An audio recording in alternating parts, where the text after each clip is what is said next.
Troca a pressão do molineiro, troca a pressão do molineiro.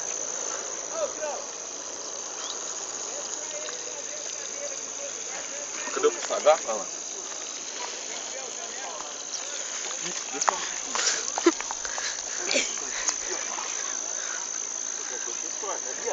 Oh, meu Deus. Ai, pega essa. É bom esse peixe ser grande. Ui. Tá de boa. E é grande, Lucas. É grande. Olha lá que cepa de tilápia, cara. Na última hora do céu, menino. Neguinho à toa. Ali ele pode pescar. Ah, pode. Ele pode.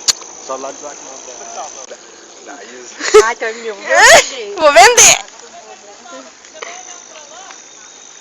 Deixa ela vir, deixa ela vir. Ô, John, se você não tirar esse peixe, o homem vai mandar nós embora.